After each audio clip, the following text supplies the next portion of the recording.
things about vaping that we don't know, we just assume, which I have some more slides about that as well. Any other questions about the fact and fiction before I move forward?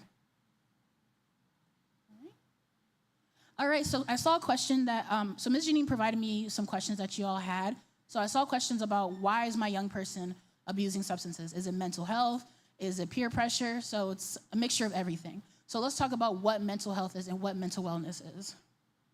So when you think of a tree, you think of plants, you think of flowers. What do you believe they need to survive? What do plants need to survive? Oxygen and water. And sunlight, absolutely. What do they need to thrive?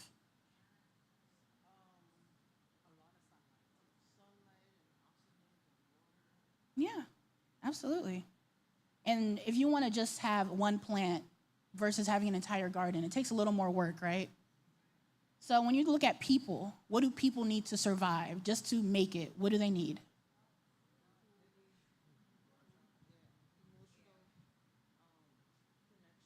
Mm-hmm. Yeah. So to survive, the basics, right? They need food, water. But to thrive, what do people need? Mm-hmm. You need that emotional aspect, right? You need to have people around you that are supporting you. You need to have things that help you holistically. Good nutrition, absolutely. So when we think about mental health, everyone has mental health, right? Just like everyone has physical health. A lot of people kind of mix up mental health with, I have two screens, I'm sorry. So if I click this one, I forget to click this one. So, but when people think of mental health, they think of like mental illness or a mental challenge. Mental health is just your mental like stability in general. So that's what that's the state in which you realize your own abilities, you cope with life stressors, you work productively and contribute to your community. So let's talk about the difference between a mental health disorder and a mental health challenge. So a disorder is a diagnosable condition. So that means you went to a mental health practitioner and they diagnosed you with anxiety, they diagnosed you with depression, they diagnosed you with bipolar disorder. That is a disorder. Now a challenge is similar, however, is not diagnosed, but it's something that you can witness. It's a sign, it's a symptom. You don't have a disorder or you don't have a diagnosis of depression, however, you have those symptoms of them. You don't have a diagnosed anxiety disorder, but you have symptoms of that. So that's the main difference between mental health, a mental health disorder, and a mental health challenge. So let's say I have 25 young people in front of me. How many of them do you think have a mental health disorder, remember diagnosed, that significantly impacts their life? I have 25 young people in front of me. How many of them do you believe on average have a mental health disorder that significantly impacts their life? I would say all of them. You said all of them? I hear 3? 1? So it would be 5. 1 in 5 youth in the United States have a mental health disorder that significantly impacts their life. So we know that mental health is super important. We know that all of us have mental health. We know mental health challenges impact everyone. We know that many folks have mental disorders. It's a rising number, right? So if so many people have this issue, how come we don't know? Part of it is because of stigma. So stigma means that these are negative attitudes towards people with mental health conditions, and it can cause discrimination, and it can make it hard for young people to talk about the challenges that they're going through. So there was a question of why aren't they talking to me? Well, maybe they hear the way that you talk about other people with similar things that they're going through, and you don't even know it. The way that we speak, the way that we act towards people who have mental health disorders or illnesses impacts the way that people want to come to you and approach you. So just being aware of how we treat people, because we're more than our circumstance. So let's talk about the tie between mental health and substance use. So 30 to 45% of adolescents and young people with mental health disorders have a co-occurring substance use disorder. So it's kind of like a trickle effect. It starts with some type of mental health challenge and disorder. In order to cope with that disorder, young people tend to focus on negative coping skills, which is substance use, which is risky behaviors like unprotected sex and stuff like that, right? So it kind of leans into that. So one of the questions like, why are they doing that? Is it mental health? It could be, absolutely. In 2021, more than 4 in 10 or 42% of students feel persistently sad or hopeless. Nearly 29% experience poor mental health. Depression, anxiety, behavioral disorders are among the leading causes of illness and disability among adolescents. More than 1 in 5 students seriously considered attempting suicide, and 1 in 10 attempted suicide. And suicide is the third leading cause of death among those ages 10 to 29, and that is the range, but we've had people as young as 5 years old die by suicide. The usage of alcohol and other drugs also increases as well during this time of mental health struggles, suicidal ideations. Some individuals use cannabis to self-medicate because people tend to think, okay, well, I'm not feeling well, I'm not doing well, let me cope with marijuana. However, studies show that actually makes it worse. Marijuana can make your anxiety worse, it can make your depression worse. But a lot of people think, well, it's numbing the pain. It's not, it's prolonging it. Research also shows, like Officer Daniel said, with that young person who experienced some sort of psychosis, it can induce psychosis. So one of the statistics was 15% of folks who abuse cannabis can have psychotic disorders. That's absolutely true. It can induce psychosis. There's a nonprofit called Johnny's Ambassadors, where this woman goes around the country talking about how her son had mental health issues that she wasn't privy to. He went to college, he started experimenting with high concentration marijuana. He went to psychosis and he ended up dying by suicide. I've heard so many stories of families that were impacted by this. And a lot of people don't think it because they're like, well, marijuana is a natural plant. Marijuana is legal in places. Marijuana is a safer drug. That's not the case. There's no such thing as a safe drug at all. And also, teens who use cannabis recreationally tend to develop cannabis use disorder, and they're more likely to have these psychotic disorders such as depression and suicidality. So let's dive a little deeper into marijuana. So this is the number one reason why young people are in treatment. A lot of people think marijuana is not addictive. It absolutely is. And especially when it comes to young people, their brains are still developing. So what age is the brain done developing? Who can guess? I hear 22. I hear 25. So the average is 25 years old. It can range from like 22 to 28. Sometimes with women, they could be towards like the 22 to 25. Sometimes with men, it could be the 25 to 28. But the sweet spot is 25 years old. So when your brain is still developing, when you are abusing substances, your brain is more primed for addiction. So the younger that you use substances, the harder it is to kick that habit. However, it is possible. Recovery is possible. So I said in one of the questions, or in the statements, is that marijuana isn't the same as it was in the 1970s and 1980s. And that's because of the THC concentrations. So back in the 70s, during Woodstock, hippie era, all those things, you think of marijuana, and people still have that same mindset when it comes to it. However, just because it's a natural plant, it can be genetically modified, just like our produce can. So that means our concentrations can be increased. So back in the 70s and 80s, concentration was 3%. Now it's up to 18 and 23%. So because of these high concentrations, it can decrease your IQ, and also the perception of heart is decreased because of misinformation, essentially. So 1 in 3 people who use marijuana in the past year will become addicted, and that's called cannabis use disorder. So the prevalence between ages 12 to 17 have increased, but again, these numbers can be a lot lower and a lot higher as well. And this is mainly because of misinformation. Also, it's become legalized in a lot of places, and people have more access to it. So that's why more people are becoming addicted to it. So when you think of marijuana, you think of flower. You think of joints or anything like that. And that's where you get into that 18 to 23% concentration. However, now marijuana is being consumed like this, edibles, right? So that's where we see more consumption, especially when it comes to young people. Then we also have high concentration marijuana, which is where the young man from Johnny's Ambassadors, Johnny, that's what he was practicing with when he ended up going into psychosis and dying by suicide. So these are called shatters, butters, dabs, and they can go up to 99% concentration. So it's obvious what these companies are doing. When it comes to vapes, when it comes to marijuana, they're targeting youth on purpose. If you go to the gas station and get your favorite snack, they probably have an edible equivalent to that. If you didn't even know that I was showing you pictures of edibles, you would think that I'm just showing you snacks. But these are high concentration edibles that young people little kids have gotten into that mimic the same snacks that you like to get to in the gas station. So we have this information about why is marijuana, not good for you. A lot of people may know it, a lot of people may not, but it's still socialized. And why is that? And that is because of social norms. So social norms consist of perceived, actual, and misperceived norms. So how that applies to marijuana.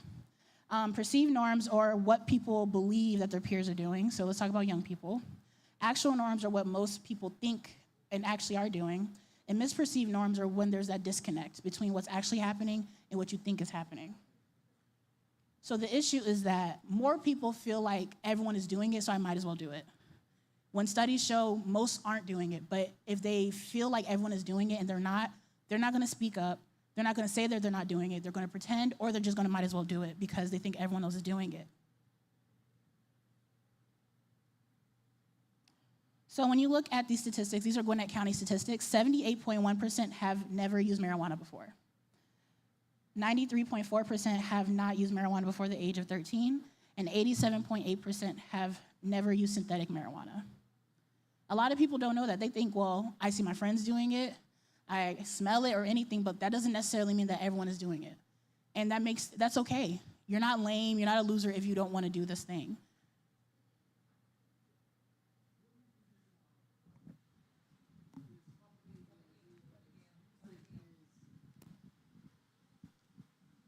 Yeah, what do you think is propagating the idea that its usage is so widespread that a lot of kids think of, oh, everybody does it, when in actuality, as you mentioned here, only 78% of youth in... I think it's probably because it's just so normalized. Everyone thinks they do it because it's becoming legalized around the country. People think everyone is doing it. It's in the media that we consume, and they're consuming the same media that we all do. There used to be like a barrier of like young people stuff and grown people stuff. Now it's kind of like all mixed together. So I feel like because they see other people doing it, they see their favorite musician doing it, they see, maybe their classmates or someone doing it, they think everyone is doing it. And I feel like a lot of times with young people, they are very like present-facing, and what they see in front of them is what they think is the whole world, but that's not necessarily the case. Does that answer your question? Very much so, and I agree with your last statement. Couldn't agree more with your last statement. Thank you. So these are statistics from Gwinnett County. I will say with these statistics, for those who are in high school, you have to do these surveys. A lot of them may not tell the complete truth, so we may have to add a few numbers onto that, but ultimately, these numbers show, these are the amount of people have said, yes, I have abused a substance. What do these numbers show you? When you're looking at these numbers, what do they tell you? Quick question.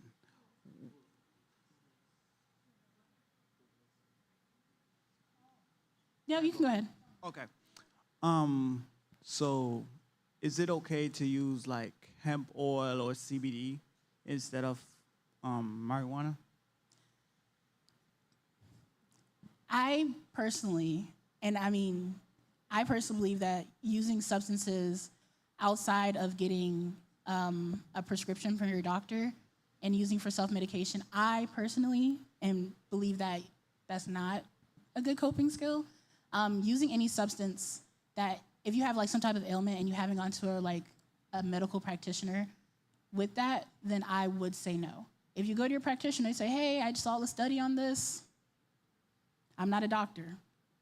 But if you're using that because, you're coping with anxiety, depression, anything like that, I feel like you should get to that underlying cause before you just want to pile on treatments onto something without knowing what the root of that issue is. Does that answer your question? Okay. So back to these statistics. If you look at these numbers, these are the number of people in Gwinnett County, big county, millions of kids. These are the statistics of those who have said, yes, I have consumed a substance. What do these numbers show you? I'm sorry?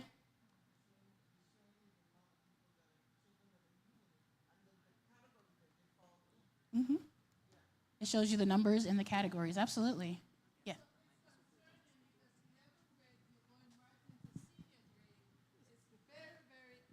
Concern in between there. But then when they reach to 12th grade, it reduces.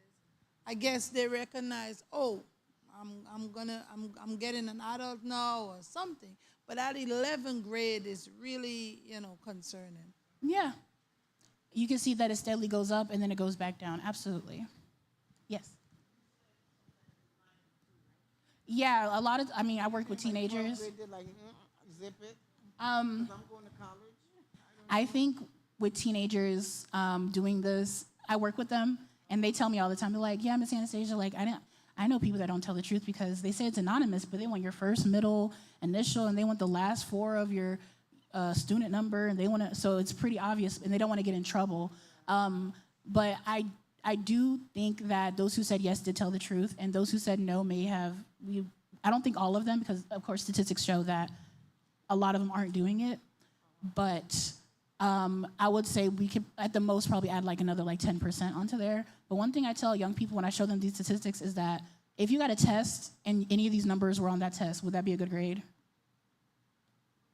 If you got your test and you got a 9% out of 100, would that be a good grade for you? So I'm telling them that these are the numbers of people who are doing it, but now let's look at it another way. 94% of ninth graders do not consume substances.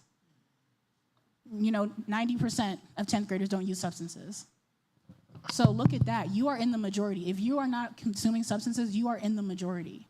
There are more people who think like you than you may be aware of. And you had your hand raised? No, I was looking at the 9th grade. Because that's straight off of 8th grade. Yeah. What is 8th grade and 7th grade doing? I don't have those statistics because I was doing this for high school youth, so these are what I got from there. I don't know if they do the survey or not. I would have to double check. But I do know I work with teachers a lot, and I do know that there is an issue arising in 8th grade or in middle school and elementary schools. I did a training for Gwinnett County teachers, and one of the teachers was a elementary school teacher, and she said that the youngest age that she caught with a vape was a first grader in the bathrooms, that they got it from, an older sibling or a parent. So also in prevention, things are starting to change, but they tend to focus on high schoolers because working with elementary and middle schoolers about prevention can be a bit touchy because a lot of parents think they're too young. They think, not my child. When I tell parents that a first grader was found with a vape, they're like, what? And I'm like, yeah, that's the harsh truth. We have to start talking to them because they don't know what they're doing. So that's oftentimes why we have statistics from high school, because prevention tends to focus on high schoolers and college-age folks. So let's talk about alcohol. So alcohol is the number one substance that young people and adults abuse and use. In the past 30 days, in Gwinnett County, 6% have said that or Gwinnett County Public Schools, 6% have said they've consumed it. And the thing that's a lot dangerous about alcohol is that people tend to use it with other substances. So they use it alone, or they use it with marijuana, or they use it with pills, or they vape with it as well. Good news is that it has been on the decline. I think a lot of people are starting to realize the harmful effects of it, so less young people are binge drinking and consuming, but it is still the number one. So 9 out of 10 Georgia 9th and 10th graders have reported they do not drink. So that's because of prevention efforts and because of educating folks like you all to let your kids know about these things. Also, there's something called social hosting, where young people will go to like a parent's house or a friend's parent's house, and they'll say, hey, you can drink, but you can only do it here. You can't do it outside the house. So the problem is with young people, they're not gonna be like, well, drinking is bad unless I go to Emily's mom's house. They're gonna just be like, well, I can drink here, I could drink anywhere. Or if they get drunk at the house, they're not gonna stay there, they're going to go home. How are they getting home? Driving drunk or anything like that. Or what if they decide, hey, I wanna do this risky thing. I wanna, do something that I wouldn't normally do when I was sober. So that's when we get into social hosting, and that's another way that young people do get alcohol. So nicotine / vaping. So this is on the rise with young people. Cigarette use has been on the decline because of education and because of things like, people don't like the smell, the convenience of it because you have to, have a lighter, stuff like that. Whereas with vapes, it's convenient because you can have it on you at all times. You can use it discreetly. It has these different scents: strawberry, mango, ice, peach, lemon berry, like all these things that you don't necessarily know that it's a vape because a cigarette smell is a very distinctive smell. You know if someone's smoking a cigarette a mile away, but a vape you may not know. It could be perfume, it could be anything. There's been a lot of times that my kids have told me that I work with that, they'll go into the bathroom, they just smell a whole bunch of fruit. And that's because people are vaping in the bathrooms. Or they go to, the parking lot at school and they smell it. So the one thing I said before is that the long-term effects, we're not too aware of that yet. There are things coming up, and there's people who are, young, who are on oxygen machines because their lungs have given out. There's people who have chronic lung illnesses that are associated with vaping.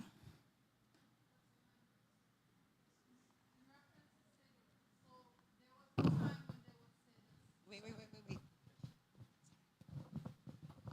So in reference to cigarette, there was a time when they said the people who smoke it, the people who inhale it get affected worse than the people who smoke it.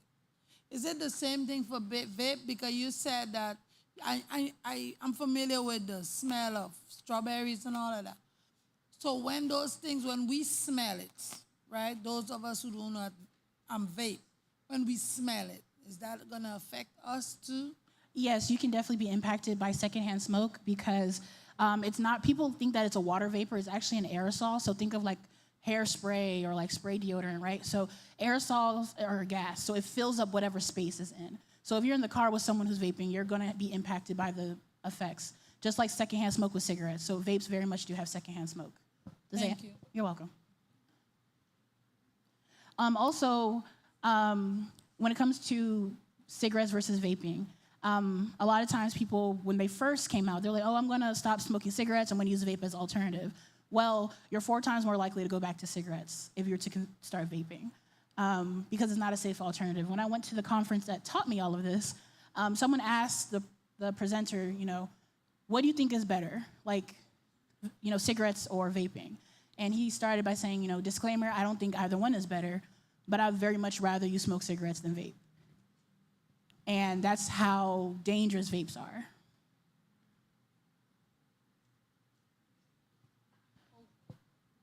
So we can go into fentanyl as well. I wanted to include this because Gwinnett County is in a fentanyl crisis. People younger and younger are being impacted by it. I keep naloxone in my car, which is, if anyone's ever heard of Narcan, it reverses the effects of an overdose. So has anyone ever heard of fentanyl before? Okay, I have a few hands. So fentanyl is a synthetic opioid. One of the first times I ever heard of fentanyl was like in a hospital, right? So fentanyl is used to treat, like, if you're in surgery or if you have like a chronic disorder that causes you some type of pain. So the difference between the opioids that are found in the streets and the opioids that are found in the hospital is that doctors have your chart. They know every medical condition. They know your allergies. They know everything. If you get off the streets, they don't have your chart. They're not going to say, hey, you want some pills? Let me pull out your chart before I sell you these pills. That's not the case. Also in the hospital, they're going to have the amount to give you by the decimal. They're very specific with the amount of fentanyl they're going to give you before you go under surgery or if you have like a chronic disorder that causes you pain. The thing about fentanyl on the streets is that I was just given the visual of, let's say you have a blender and they have whatever pills like Adderall or anything like that, and they put the fentanyl in the blender as well. They're going to blend it up and they're going to press it into different pills.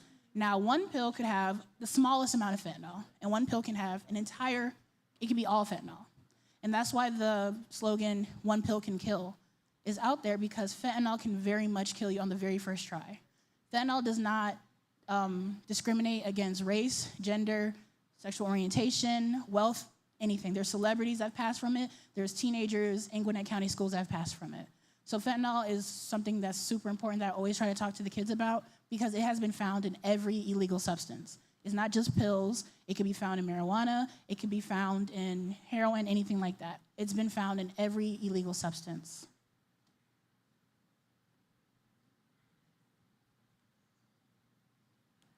So in 2022, the DEA seized 50.6 million fake pills that were laced with fentanyl and almost double the amount in 2021.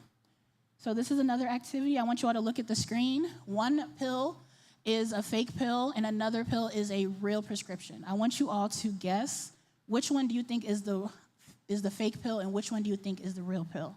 If you think 1 is the fake pill, if you could raise your hand.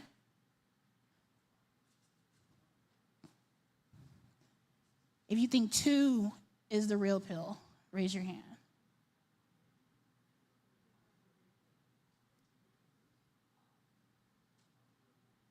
So number 1 was the real pill, and number 2 was fake.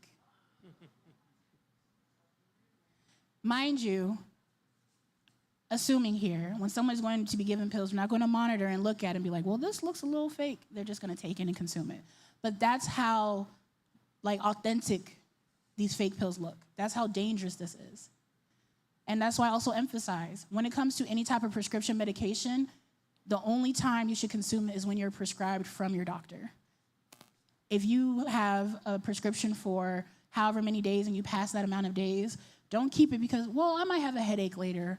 Or I know, Junior, he plays soccer. Let me make sure if he gets injured, I'll give him one. Absolutely not. Only take pills if you are prescribed from your doctor and how it's directed. If you have more pills than you need, you can go back to your doctor and give it to them. You can give it back to your pharmacy. We also have so many ways that you can safely dispose of it. I will say do not throw it down in the trash can and do not flush it down the toilet or put it in the sink. And if you do put it in the trash can, make it in a way that it's not like someone doesn't want to get in there. So some people have like coffee grounds, or if you have that milk that went bad in the fridge, like put it on there, but make it in a way that if someone was to be going through the trash, I'm sorry? No, do not put it in the toilet. No, I had a very long conversation with Water Resources when I told them I used to flush hair down the toilet, and they got really mad at me. They said the only thing in the toilet is, the usual, but nothing else goes down the toilet because that goes into our water. So any type of pills, if you have any questions, give it to your doctor, give it to your pharmacist. If you're not able to, then dispose it in a way in the trash can that does not make it it doesn't stand out. If someone wants to go through your garbage and rummage through your garbage, make it in a way that people don't want to go through it.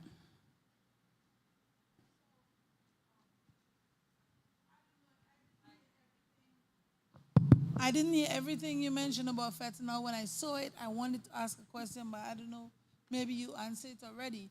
But the 2 pill, they're the same color. So one is given by the doctor. Where's the other one coming from? That could be given from a dealer. That could be given from a fellow classmate or a friend. The only way to get like a safe, authentic pill, to trust it, is from a doctor that was prescribed to you. So we're saying that there is a company who makes fake fentanyl? No, it's not a company. Yeah, it's like drug dealers, drug traffickers. My God. And they make it to look like the authentic pill. Does that answer your question? So let's talk about the impacts of drug use. So I talked about how the brain is still developing at 25, until 25. So the part of the brain that's not fully developed is the prefrontal cortex. So that impacts your memory, impulse control, and your cognitive functions, like the way that you think.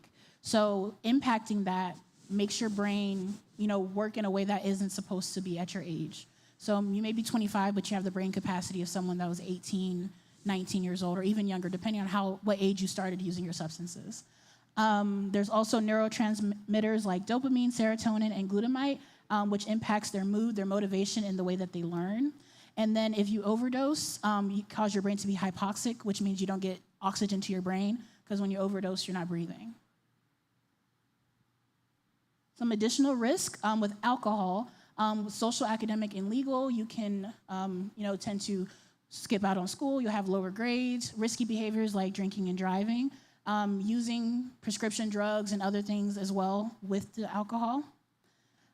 Physical and mental, most violence is done under the influence of alcohol. So several injuries like I said, crashes, burns, falls, and drowning. It can hinder your growth. It slowers your brain development. Also, you can have a higher risk to STDs and STIs because you're more likely to exhibit risky behaviors if you are using substances. And lastly, if you start drinking earlier in life, you're more likely to have a lifelong addiction. So then there's vaping. I have a whole presentation on vaping. This is just like a snippet of it because I can talk all day about vaping. But it can cause irritation and inflammation to your lungs. It can cause potential allergies to hidden ingredients.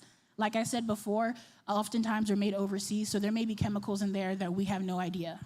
But some of the chemicals I've seen is formaldehyde, acetone, cancer-causing chemicals.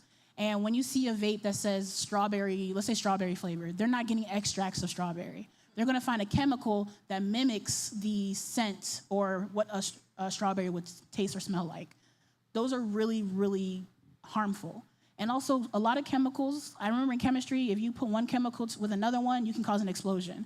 Now imagine all these chemicals. There's no way that all these chemicals can live cohesively together. You're just fine. You can swallow, you can inhale this, and you could be inhaling a combination of chemicals that can really harm you long term. So if you have asthma, it can make it worse. You can develop symptoms of asthma, and it can cause chronic lung disease. There's a lung illness called EVALI, which is electronic vaping associated lung injury. So this is a lung illness that's specific to vaping. People have been put on respirators. There's people that are in and out of the hospital. Their quality of life has plummeted. And when I tell the kids all the time, when you're on oxygen, your life has changed. Walking long distances, you're not able to do. Going to football games, going to the movies, because you're immunocompromised. You can't travel because you gotta be close to your doctor. So your life changes completely. There's also a disease called wet lung, where your lung fills with fluid and makes you feel like that you're drowning. There's also, with your heart, it restricts your blood flow, increases your blood pressure, your adrenaline, and your heart rate. It can cause cardiovascular disease. And the flavor chemicals that I talked about, they are very poisonous to your heart cells. They can also damage your oral cells. I always tell the teenagers, your teeth might be falling out, your breath is gonna be awful.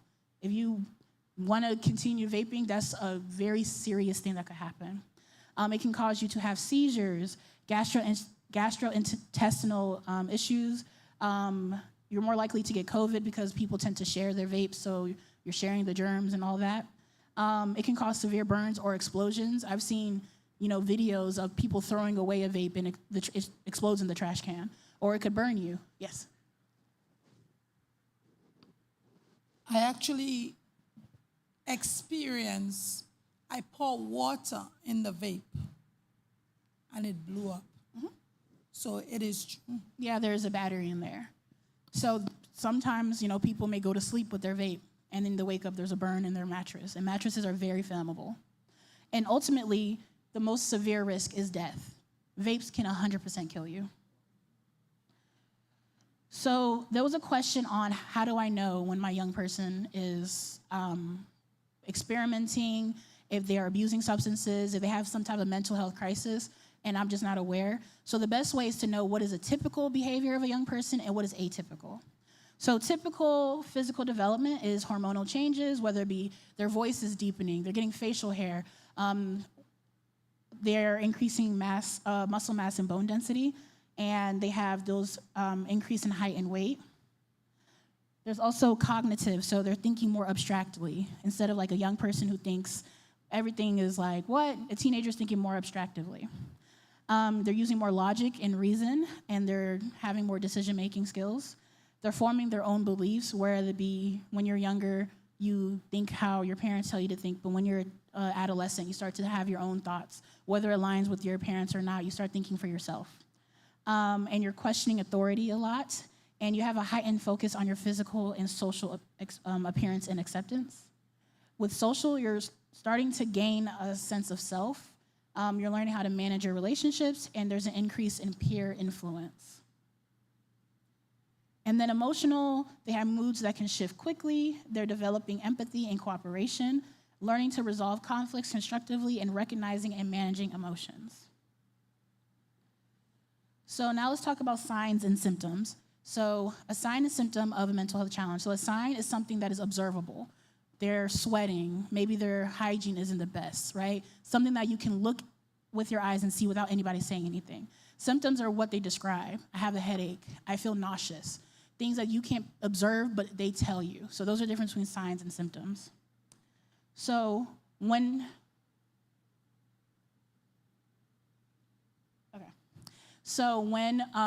we talk about typical adolescent behavior and atypical, if I tell you, a teenager has a mood swing, you're like, well, that's a teenager being a teenager. But when is it a teenager just having, a mood swing, or a teenager that's a cry for help? So that's the frequency, the duration, and the impact. How often is this happening? How long is this happening? And how is this impacting their daily life? Are they not able to function? Are they not able to go to school, go to their job, do their sports? That's how you can be able to tell the difference between a teenager just being a teenager and a teenager that, okay, I need to keep my eye on you because this isn't typically you. So this is the appearance of a young person that is having a mental health challenge. So they may be having chills or sweats, quick, deep breathing. Their heart is beating faster, which will be a symptom because you can't tell if someone's heart is beating, but they're telling you, like, I feel like my heart's beating out my chest. That's something that you need to pay attention to. They're having stomach issues. Their muscles are tensing. Their eyes are dilated. Their personal hygiene declines. And then this is if they are abusing a substance. So they may have a smell of smoke or something that is not familiar to you. Maybe they smell like tobacco. They smell like something unnecessarily fruity, or anything like that. That could be the sign of their vaping or their smoking. They have a messier than usual appearance. So someone that they care about their appearance. They always make sure they wake up early in the morning, and all of a sudden it declines. That's something you have to pay attention to. They may have track marks on their arms. That could be a sign of intravenous use, like using needles or anything like that. Or if they're self-harming. Let's see. They may have burns or soot on their fingertips or their lips. So behavior would be crying spells. Again, frequency, duration. If you have a child that's very emotional, that's one thing. If you have a child that is going through an emotional crisis, that's another. So they have difficulty managing their responsibilities. They don't care about their personal appearance, loss of motivation. They're talking rapidly, and they're doing non-suicidal self-injury, which is like cutting, burning. So non-suicidal self-injury is when you don't necessarily want to end your life, but you are harming yourself. And for substance use, they're changing their friend over very rapidly, not like in a normal pace that a teenage person would do. They're skipping school. They're avoiding talking to you. They're locking their doors. They're being very secret or dishonest. They're breaking the rules a lot. They have periods of sleeplessness where they're up for several days, and then all of a sudden they're asleep for several days. So think about that. How is that impacting them? So for their feelings, they may feel depressed, having mood swings, having excessive anxiety or guilt, excessively irritable, lack of inhibition. They have a lot of helplessness or hopelessness. They have a lot of overcriticism, and they have low self-esteem. Again, being deceitful or secretive. They are hyperactive, but a point that you're kind of like, what's going on? Sullen or withdrawal, or they have some type of depressive symptoms. They are silent, they're not communicating, or they're hostile and very angry. They have a lot of thoughts of self-criticism. They're always talking down on themselves. They have an altered sense of self. They have a problem with looking at reality and how it is. They have difficulties making decisions, because remember, with typical, they're starting to do that decision-making. So if they're continuously not being able to make those decisions, that's something you need to look into.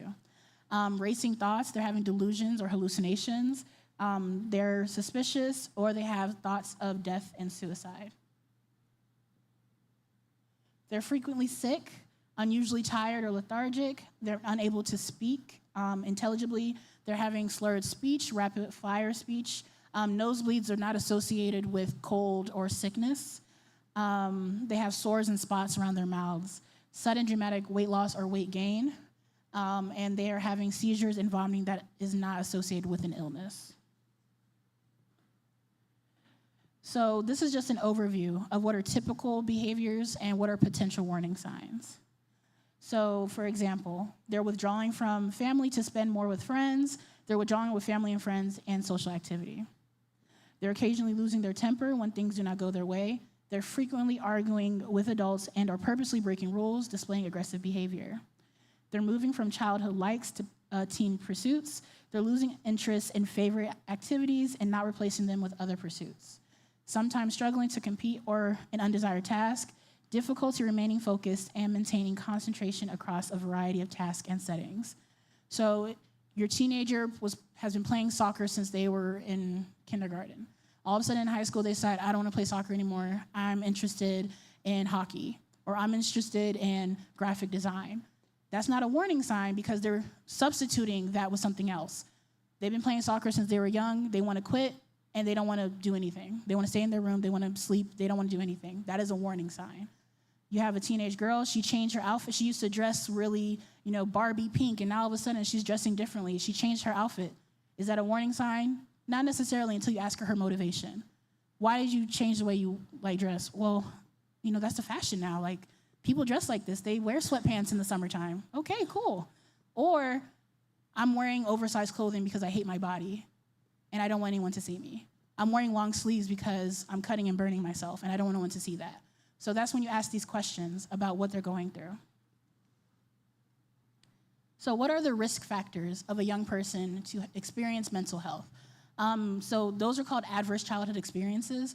Those are things that impact a young person during adolescence and youth that impacts the way that they function in life. So there are things that are preventable, and there are things that are not preventable. So there's things like abuse, whether it be physical, sexual abuse, neglect, a family member being incarcerated, a divorce in the family. There's also natural disasters, racial injustices. There's so many things that could happen that can impact a young person.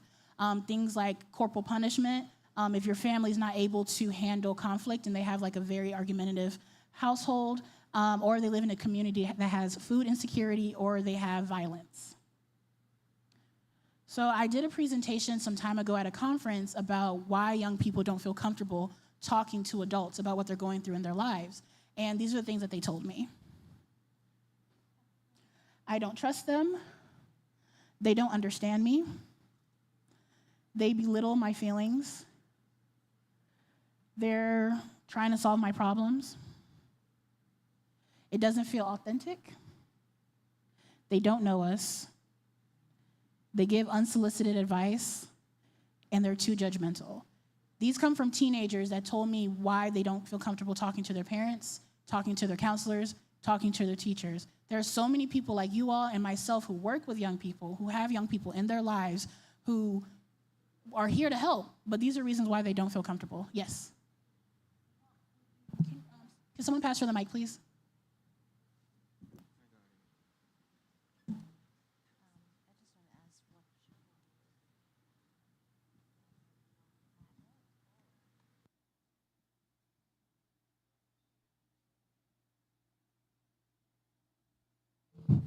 She's looking for recommendations for a young adult versus a teenager. Do you have recommendations for young adults? Recommendations as far as?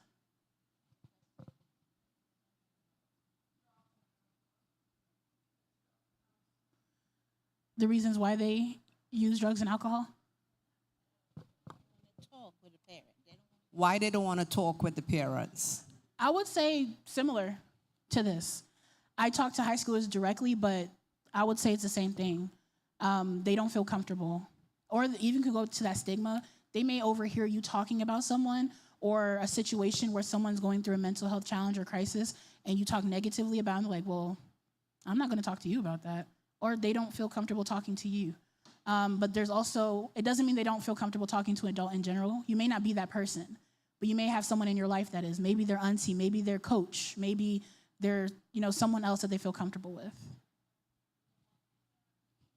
Do they want therapy? Do they need therapy? Well, it depends on what you believe in. I personally believe that therapy is very useful. Talk therapy works because oftentimes when people talk about their problems, they feel better. And also they're trained to know how to help folks with mental disorders. And they may have some type of condition or diagnosis that you're not aware of or they're not aware of, but because they're trained to be able to see those warning signs and be able to diagnose, I personally believe therapy is a way, but also not everybody wants to do that. So if there's like a faith healer you want to talk to that's properly educated in this, or there's anything that they want to do, I say yes, but that's not necessarily the case for everyone.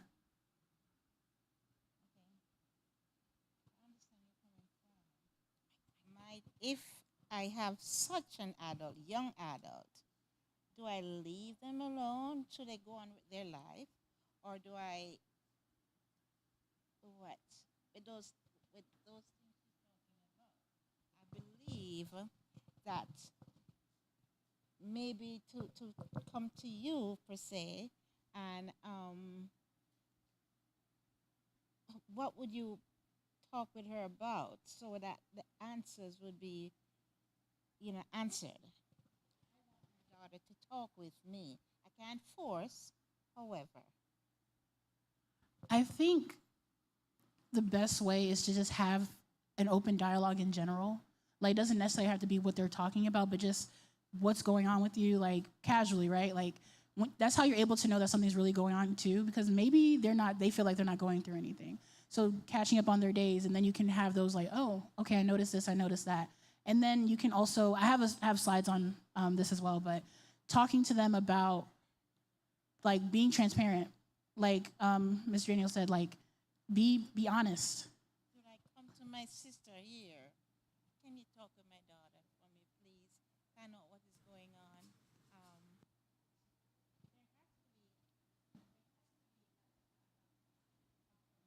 In the center. So she's, if a daughter doesn't want to talk to her, can she try to find someone else that her daughter will be willing to talk with? Yeah, I would think that's the best method because, I mean, a lot of times people don't feel comfortable talking to their parents about anything, whether it's serious or not serious, because they don't want to get in trouble, especially when it comes to the young kids. Like, they always feel like they're going to get in trouble if they talk to their parents about serious topics. If they have a person in their life they are comfortable with, then I would go to them. But that's usually is the case, that they don't feel comfortable talking to their parents.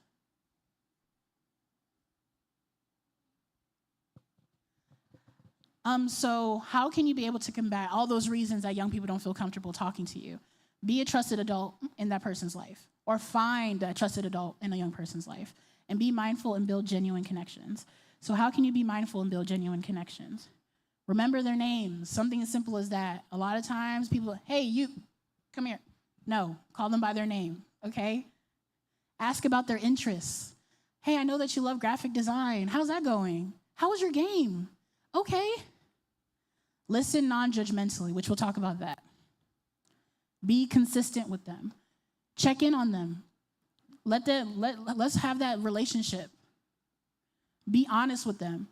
When I was younger, I used to think my parents had all the answers. They knew everything. And then until I became an adult, I realized they were doing their best with what they had. So be honest with them. I mean, the kids I work with, I'm honest with them. I'm like, hey, when I was in college, I was goofing around. Don't be like me. This is how you can do that. Be honest, because they're going to respect the fact that you're being transparent with them. And don't treat them like a kid. Don't belittle their feelings. I hear all the time, oh, what are kids depressed about? They don't have jobs. They have a house over their heads. All you have to do is go to school. There's a lot of reasons for a young person to be depressed. There's a lot going on in the world. The things that you're stressed out about as an adult, they're stressed out too. Understand that being a young person in this day and age is hard, and don't dismiss their feelings. We all know what it's like to be a teenager. None of us know what it's like to be a teenager in 2025, unless you're one of the teenagers in here. But we don't. We have similar experiences, but that doesn't mean that we know them. So here's some tips. I'm not a parent, so I did have to look this up. So you may know your child more than you, but these are just some tips that I found for some resources on how to talk to your teenager. So keep conversations short, informal, and frequent. Have that chit-chat, have that dialogue with them. So the point that if they're going through something, like, I'm going to call my mom, instead of, I'm not going to tell my mom because I'm going to get in trouble. I'm in trouble, I'm going to tell my mom. Have solid goals for the conversation that make your position clear. You don't have to be an expert, but know where to get the facts. There are several resources that are out there. I'm going to provide some of them to you. There are several free resources, and Gwinnett County has a wealth of resources for you. Be prepared for the conversation to change over time. If you notice something's different, ask your child about it. Have a code word. They may not feel comfortable saying I'm depressed or anything. Have a code word to let you know something serious is happening. Be ready to listen to your child. And if your child tells them that you're struggling, support them. Because once that door is open, you cannot close it. If they are struggling, immediately get them help. Because that also knows that if I'm in trouble, I know I can rely on you. But if you just brush it off, that's going to be the last of it. So we're going to talk about listening non-judgmentally. This is something that can be really tricky to actively listen, but you want to let that young person express their thoughts to you uninterrupted. You're not cutting them off. You're not saying things, or because they may say some things that you don't want to hear, and it may be really uncomfortable because they may tell you something that you had no idea about. And I promise you, it takes a lot for a young person to come up to you and just tell you their secrets or tell you what they're going through. So when it's time to ask questions, ask when appropriate. Use I statements. I feel, I see, I want, instead of you, so you're not being accusatory. And remember, it's not about you, it's about the young person. Respect their choice, respect their experience, don't make assumptions. Be mindful of your language, the way that you talk about things. Not using stigmatizing language like you're crazy, you're insane, you're bad. Talk to them with love. Recognize that what might be hard, it might be hard for them to get help. Set aside your personal beliefs. They may be doing things that you personally do not believe in. Set aside your beliefs because your ultimate goal is to make sure that young person has a better outcome. And don't express any negative judgments. And also make sure you're using neutral facial expressions. I have a friend of mine who used to be a forensic interviewer for young people and that went through like a lot of really awful things. And she said that she used to hear some of the worst things ever, and her face, neutral. Because if you're doing all of this and all of that, they're gonna be like, I'm just gonna stop talking. So as best as you can, keep those neutral facial expressions. Be mindful of your body language. Okay, let's sit down instead of I'm standing over you.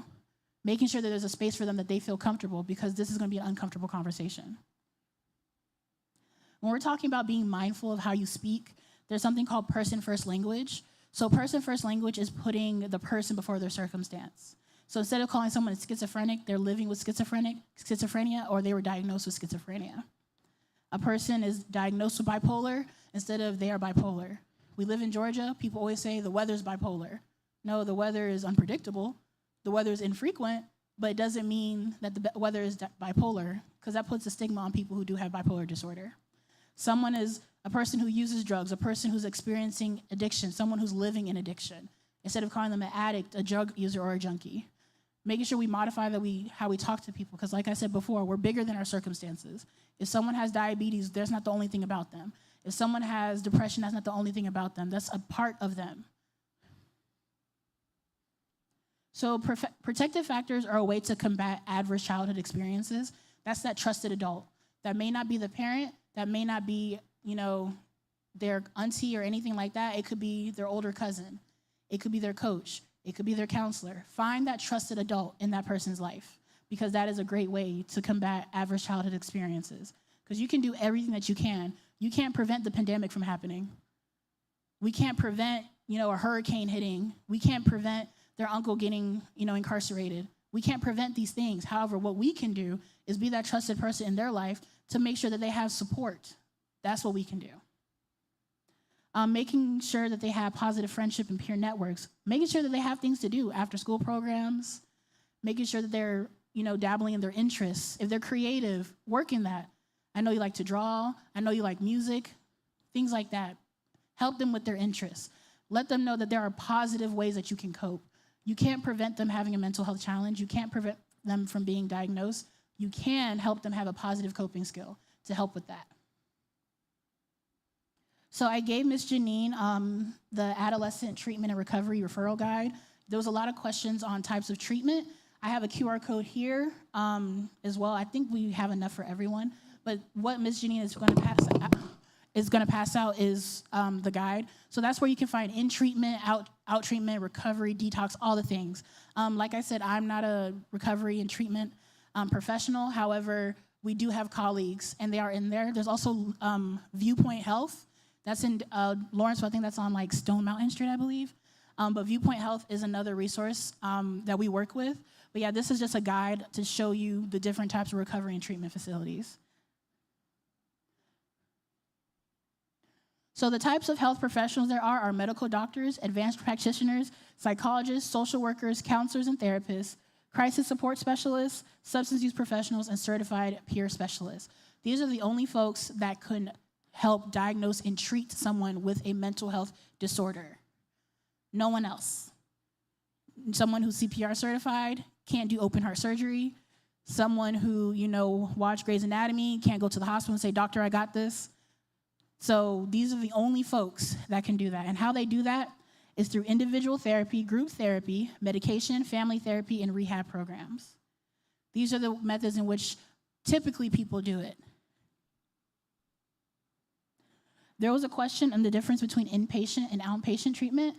Just to sum it is that inpatient requires a patient to stay overnight in a facility for continuous medical monitoring and is for intensive or serious conditions. And outpatient allows a person to go home and come back for appointments. So things that you should look for in a treatment program, they should be accredited by the state. The staff should be experienced and they should be able to answer all your questions. They should be able to fully explain the treatment plan to you. There should be, if you have any questions, you should be able to have those answered by that professional.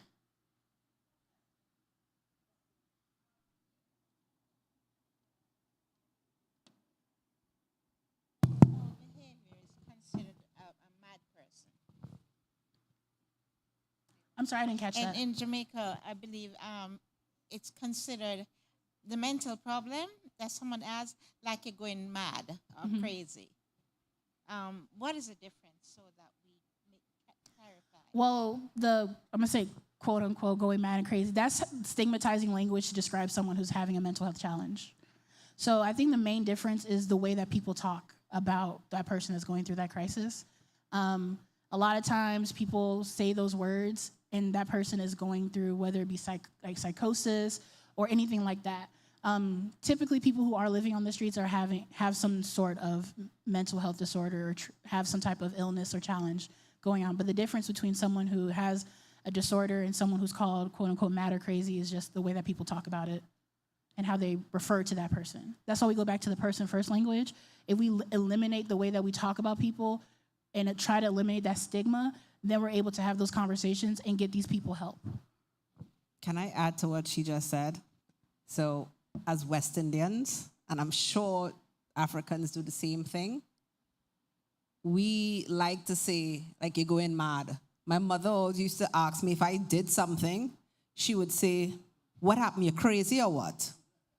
And that was a real pet peeve. It's still a pet peeve of mine. And if she does that, I stop the conversation. And I'm in my 40s. I just don't like to hear somebody say that to me. Or one of the other things you did was you mentioned talking over me. Like if I start a conversation, she will cut it off or say, and I'm not trying to say anything about us Adventists, but she will say, "Oh, you need to take that to Jesus," meaning don't bother me with this, right? And that's another pet peeve of mine. Like, I'm trying to talk to you. So as parents, and especially as West Indians, we need to be conscious of how we say things. And these kids, I was in Trinidad when she was saying that to me, so I knew it was a cultural thing. But if you're West Indian and you have an American child, it's going to be a whole different reaction. So, absolutely. I mean, my parents are from Ghana, West Africa, so they have that very similar sentiment. If I were to ever come to them and say I was going through something as a kid, they'd be like, "Pray about it," And of course, I, because of my personal beliefs, I would pray about it, but also I need to talk about it. And I need to talk to my parents about it. But if I tell you I'm going through something and you say, "Oh, pray about it," I'm not going to come back to you because I feel like you're going to say that again.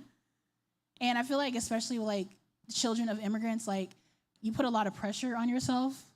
For me, I was a first generation college student. So I was the first person to do a lot of things in my family. And my parents were always saying "Well, that's what you're supposed to do. You're supposed to go to college. Good for you." It's what? Can I get a congratulations or something? But just being honest with your kids, being honest about what you went through. I started to understand my parents more when I started learning more about my history and about what my parents went through when they were in Ghana to come to the United States. But a lot of times, I didn't do that until I was an adult. So talking to them and saying "Hey, I know the way that I may react to things, but this is what I went through or this is how my parents did things," so they can understand you as a human. Because when I started understanding my parents as humans, I understand why they reacted to certain situations. My parents said, pray about it because that's how they cope with their things. But that's not how I cope with things because I need to talk about it. Having those uncomfortable conversations, learning about what my parents went through to come here, learning about Ghana and being, growing up in a colony, and then, all the things, like having to learn about them really helped me learn about myself. I think you had a question? Can someone pass her the mic, please? It's not a question. It's encouragement for us as adults. We appreciate the way our parents taught us. Even if now you guys may think it was bad, we didn't have a lot of mental hospitals out there. It was each village was like one. If you go in there, you would see less people. You wouldn't see young people in there. You would just see the older ones who did great, all the things.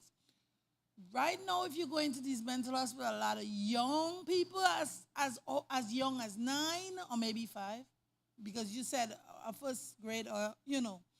But I'm just trying to let you all understand that when we were, I'm 48, when we were younger, we thought they didn't like us.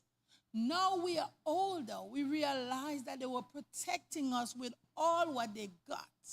If our young people could only realize that we were there once, we know where they're going to go down. That's why we got to be on our knees and pray for them.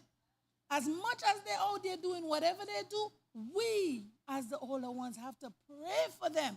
Because no matter how much therapy you guys, whatever, is great. But without prayer, that's why they say take it to Jesus. Because that's what we know.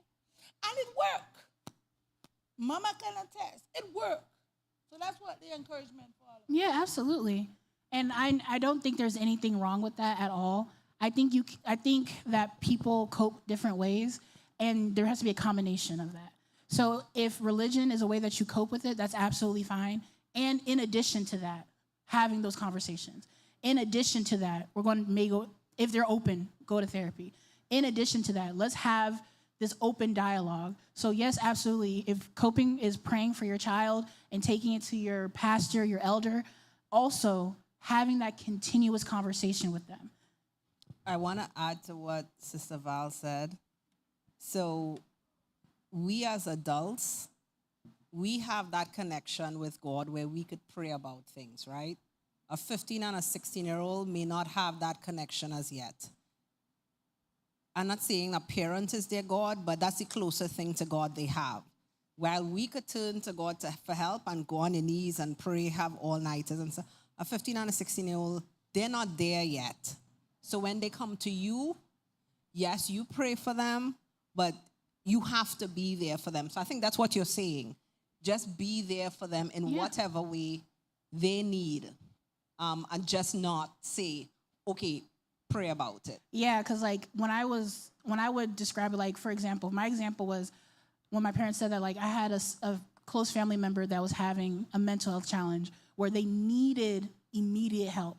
And when you just say, just pray about it, that's not getting them help. Of course you should pray about it, but also if they're in a point where they're going to harm themselves or others, we need to get that immediate action. So we want to make sure we're not dismissing the fact they need that support. But also, if you do that for yourself as well, because you have to take care of yourself before you can take care of others. So if you cope by I need to pray because I know that my family's going through this. My mom wakes me up every morning with her prayers. Every day. Okay? I hear it through the walls. And also, I talk to my mom, and she talks to me, and she talks to our pastor. And also, I go to therapy. So there's different ways and avenues to make sure that the ultimate goal is a better outcome and a quality of life. We can all agree on that. No matter what the method is, we all want the young people and ourselves to have a positive quality of life and for them to turn from well-adjusted teenagers into well-adjusted adults because they're our future. I have a friend. Our children grew up around each other in the Pathfinder, and they're not any stranger to God and knowing who God is. And we were talking about the fact of we tell them to pray about it. But she said when she tells her kids, and this is true, because I've tried it myself, when you tell them pray about it, they look at you as like you just spoke a different language. They have no connection to. And it always goes back to a relationship. We have to understand that our children have a relationship with us. We got to dig deep. When it comes to our kids and speaking to them, communication is the key. That we need to come at them with their language, not with what we learn, not what our parents had did with us, but what is my language, what is the language that this particular child understands? What is the language that these teenagers understand? So when we talk to them, we speak in their language. They don't look at you like you done crazy or you don't speak French or patois or even Portuguese to them.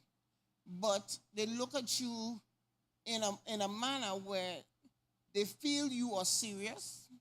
They understand what you're saying. They get it. You talk about it, and then you say, okay, now you give me what you feel. And keep the dialogue open. Mm-hmm. Tell them we're going to keep discussing this. This door is by no means closed and locked and throw away the key. It's always open because I know you're growing, and so are we. And I love you, and because I love you, and this family has to continue to evolve into little miniature families. So something you can take away from this growing up, and you can now give it to your children. So this is why I stand. Absolutely. Thank you for that. Open communication is imperative.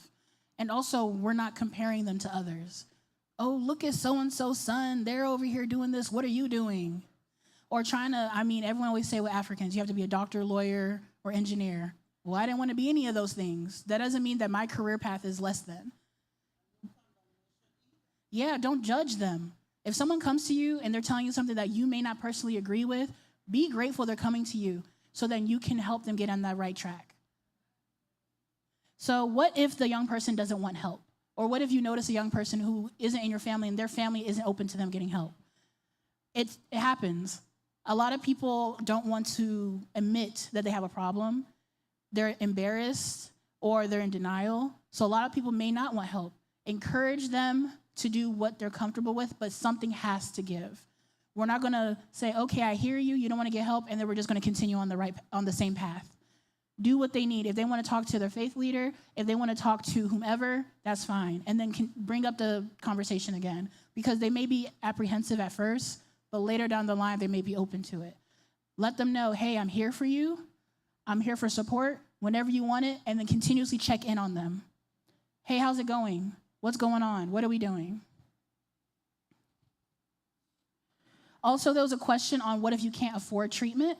Viewpoint Health, like I mentioned before, is based in Lawrenceville. I forgot the address, but it's nearby here. They have locations in Lawrenceville and Norcross. They provide services. Also, the handout that I gave you has resources for different types of insurance that are covered by it. Also, if you dial 988, that is the suicide hotline. It used to be like a long 1-800 number. Now it's 988, like 911. You can call, chat, or text, and they can provide you resources as well. So I told you all of these things, all these statistics. We have this open dialogue. Now what do we do with it? What you all need to know is that most teens are experimenting, right? Are not experimenting. And the longer that you use it, it's harder for them to quit. And most people who vape, within a year, they want to stop. One thing I want to emphasize is that it's not how you start, it's how you finish. And your past, your circumstances, all the things do not define you as a person. Recovery is possible. Young people are the most resilient population. The number one ingredient in recovery is resilience. The number one ingredient for those who have suicidal ideations, who die by suicide, is hopelessness. So we want to combat that hopelessness with resilience. One way they can do that is getting sleep. This is a hard one because, I don't even get 8 to 10 hours worth of sleep. But we want to make sure that we get as much sleep as possible. So doing that is having a sleep routine. For me, I have a routine every night because even sometimes you may get 8 to 10 hours, but you don't feel like rested. You wake up and you're still exhausted even though you've been asleep. So having a routine, making sure that you're off of your devices, making sure you didn't consume caffeine right before you went to bed. I like to put on like the white noise in the background using my Alexa. I like to make sure I have my eye mask on. I have these ambient lightings. Like, it's like a whole routine for me. So when I wake up, I feel rested. And one way to have coping resilience, like I said before, identify people in your life that you feel comfortable with. Identify people that you know that love you. Those are people that you go to when you're going through something. Practice self-compassion. Talk to yourself as if you were to talk to someone that you love with all your heart. None of that self-deprecating, oh, I'm so stupid, I'm dumb, I can't do anything. Yes, you can. You can do anything you put your mind to. Talk to yourself like you were to describe your best friend. Remind that you're not alone. Remind young people, remind yourselves you're not alone. You have a support system. People here right now, this is your support system. Your families, your coworkers, those are your support system. Prepare for academic hardship. Oftentimes, young adults focus on the kids who are acting out, the kids who are, quote unquote, the troublemakers, but they don't think about the kids who are excelling in school.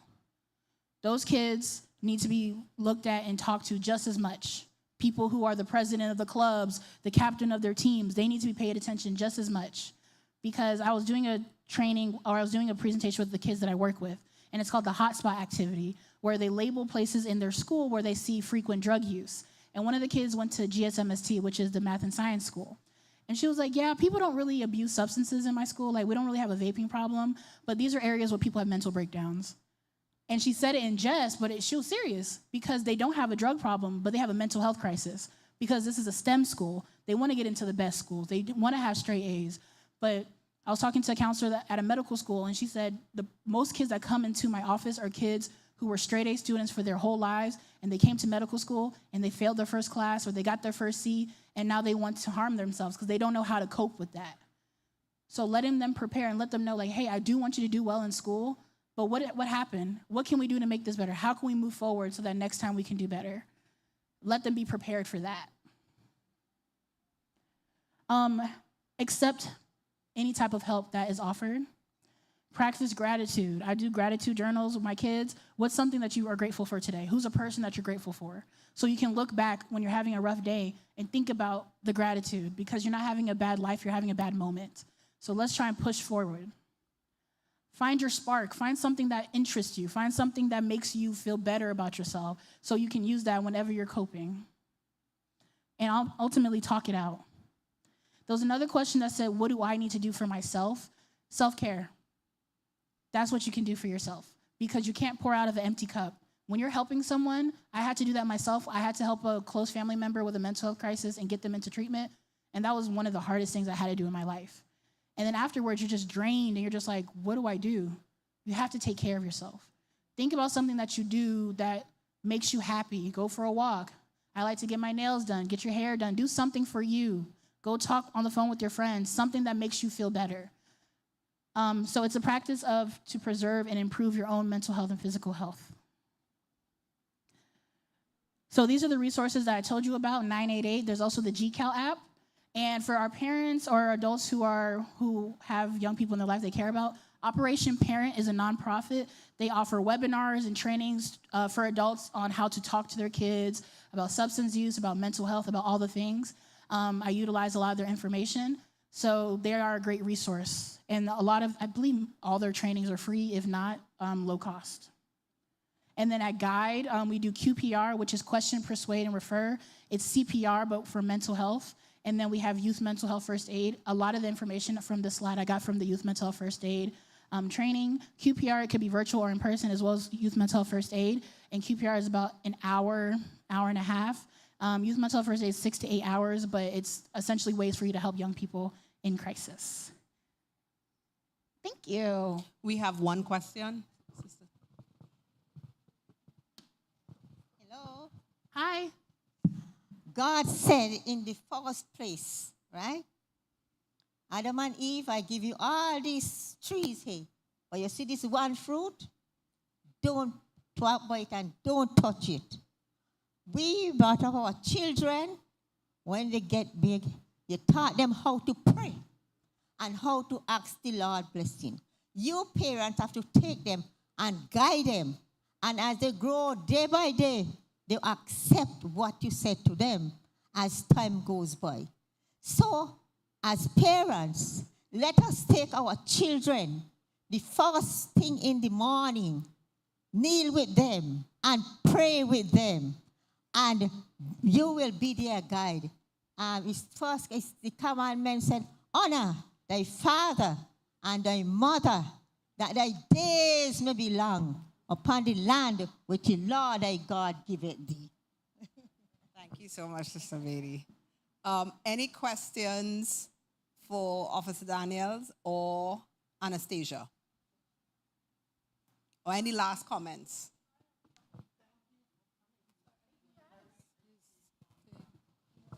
So, Officer Daniel, I didn't hear your presentation because I was over there. So, guide. So you guys work together. If, let's say, for example, we need help for a young person here or somebody we see outside, how do we contact you all?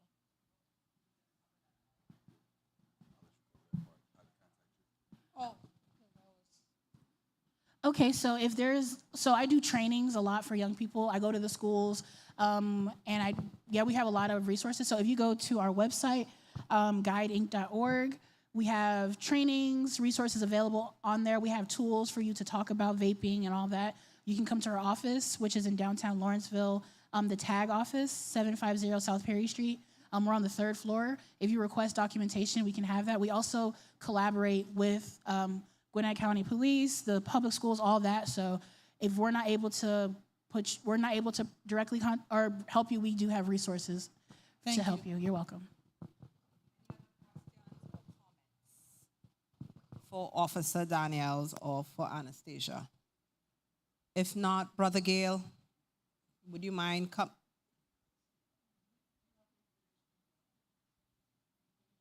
Yeah, if you have any questions, Yeah, he I'm here was for first. any questions, anything that you have. It doesn't have to be about what we talked about here particularly, because I know you have some other she needs to questions. pull you aside. Yeah. You need a one-on-one. That's okay. Not every day you get an I can officer. answer those after we get done. Yeah, you can take him outside. Okay, so Officer Daniels and Anastasia, we really want to thank you for all this information. It was free, by the way. All this is free. And I know it's a Saturday, so they gave up their Saturday to come and talk to us. So we really, really appreciate it. Brother Gale, how often can you come back? So Miss Janine has my information, so we will just have to get it on my calendar, and I could come back. And if you have a different topic you want to talk about that's within prevention, positive development, or anything like that, then I can help you. Or if you have any other questions other than that, we can try and point you in the direction. And Anastasia mentioned at the beginning, she works with a lot of young people. This audience was mostly parents, grandparents. So it'll be good if she could meet with the young people without parents, because I'm sure they'll open up more to you if mommy and daddy are not present. Okay, Brother Gale.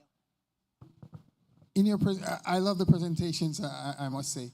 In your presentation, you mentioned about the young kids as early as 11 years old, or 12 years old, having vapes. I wanted to find out from a law enforcement standpoint, if a young person has vape that has THC in it, what are the ramifications as far as whether it's the parent they got it from or an older brother, or what are the So if what it's is like law enforcement's response to something like that? So if it's like we finding out that a parent gave it to him or is giving it to him, then like I said, that's when the parent, like child abuse type of charges, things like that. As far as like dealing with the actual juvenile, they go through the juvenile court system, and the juvenile court system, she spoke on it earlier, is more like rehabilitation. So they might have like community services, I'm sorry, not services, but community service, rehabilitation, things like that, and just trying to talk to them and just try to figure out a way they can help them, because most time with the juvenile system, they don't want to just send them to jail when it's on like drug charges like that. If it's like more use. Now, if they're like doing like distributing and things like that, that's different. Then you gotta, go off of those. But like I said, if it's more like parents giving it to her or brother or sister or cousin or friend or something like that. It just all depends on that type of situation. But like I said, if they get caught with it, they go through the juvenile system, and it focuses more on rehabilitation. So there are definitely consequences from a parental standpoint or from older brother or sister standpoint.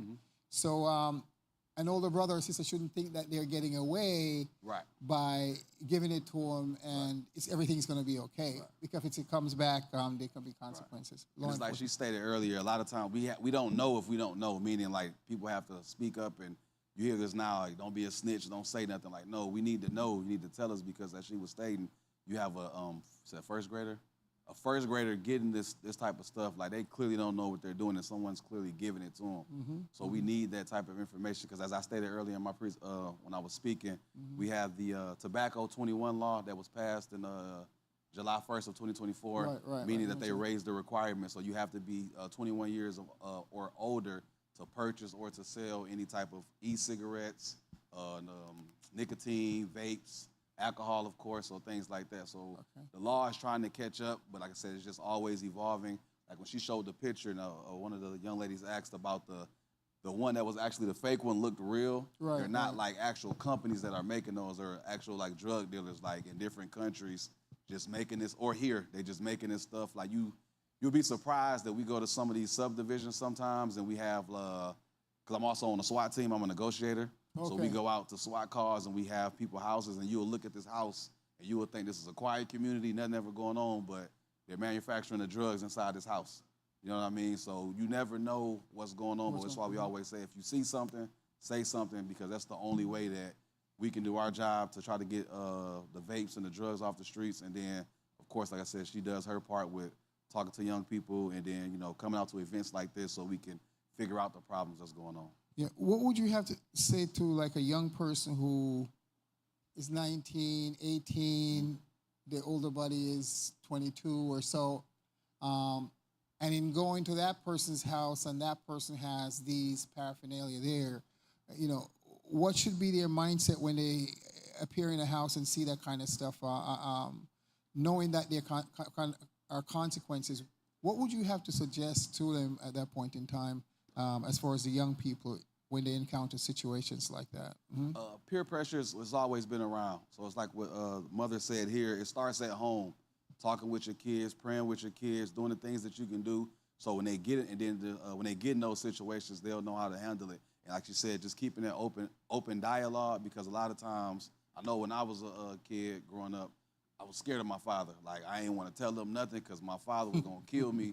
I know, like, now that I'm grown, I know it's out of love, but I was afraid to come and talk to him. So just being able to have that open dialogue, being able to talk, so when your kids do get in those situations, they'll know how to handle it, because peer pressure is probably one of the number one things that get kids started with using drugs, like drinking or doing vapes, because as she was stating, like, they see all their friends doing it, and you don't want to be one of the kids in school, like, I want to be part of the popular crew, so I want to be able to try that too. But the vapes and marijuana, that's like the biggest gateway drug, because it starts with that, and then as she was stating, like, they putting fentanyl in everything now. And like she was saying, like, this whole blender concept she used, that's perfect. Because like I said, I might say I smoke a joint, mine might have that much of fentanyl in it, but you smoke one, yours can be full with nothing but fentanyl. So it's just all about talking to your kids, leaving that open dialogue for them, and then coming to events like this so you can get the resources that you need. Because like I said, we as parents, we do the best that we can. We don't have all the answers, and a lot of times we go off of, what we've dealt with. Mm-hmm. But as she stated, none of us know what it's like being a teenager in 2025. Like, the stuff that these kids get exposed to now, like, it's ridiculous. Like, being in the law enforcement, I see a lot, but sometimes when my daughter comes and tells me some of the stuff that's happening at her school, she's only 12, I couldn't even imagine. I'm like, how are you even dealing with this? So just it all starts at home, to pretty much answer your question. Just trying to inform your kids as much as you can. I don't know if you want to add to it. Okay. Echo everything that Officer Daniel said, and also letting them know about the harmful effects. Oftentimes, teens look at right now, and they don't think about the future. That future is just as important, if not more important. So abusing these substances will hinder your quality of life as you get older. Think about your brain. I always tell people, like, especially like my peers, there's people that I know who vape, and I tell them all the time, like, I ruin the vibe. I'm like, you know how bad that is for you? I have a PowerPoint, and I'll sit down and be like, hey, so this is the chemical that's in here. You know, this is all the things. Like, you need to know how bad this is for you. It may taste good. You may think, oh, it's not that bad. I get the nicotine rush. But what it's doing to your brain and your lungs, it's going to catch up to you to the point that you have the breathing capacity of an elderly person and you're in your teens. I tell people, like, hey, are you an athlete? Do you enjoy being, doing sports? Do you enjoy these different things? Are you an artist? Do you enjoy the way that your mind works? Well, you're going to hinder that. You're not going to be able to play basketball or football or soccer anymore. You're not going to be able to think clearly anymore. So all these things that you love about yourself, you're going to hinder that as you get older.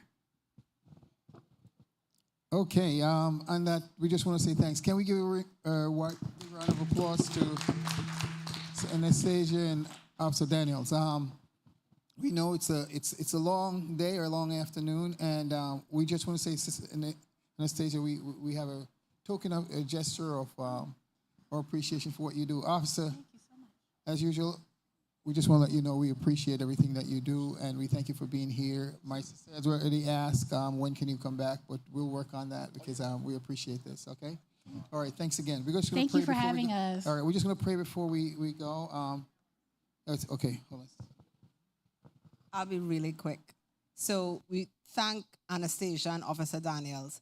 At the beginning, we showed a video of an Adventist young man who almost lost his life. One thing I want us to pay attention to here is we don't want to be judgmental. We may know other kids in the church who are struggling with this, and your kid may not be struggling with it only by the grace of God. You could pray. You could do everything right. I could tell you this, my friend who I showed his video, his parents did they thought they did everything right. He's been to Adventist schools from the time he was born, and that's all he knows. And he still, in his 30s, tried something which he had no business trying. And like he said, Anastasia touched on it, was friends. He's a big friends person. So that peer pressure, even in your 30s, it was something he struggled with, and he almost lost his life. So let us continue to love on our young people. We do not judge our young people. Sister Sadie saying, pray, pray, pray, yes. But our young people need to feel comfortable coming to us. If they don't feel comfortable coming to us and they go outside for advice, they may be getting the wrong advice. So we have to be careful with what we say and how we say it. Okay, so with that, I will. Can we just stand and just say a word of prayer before we go?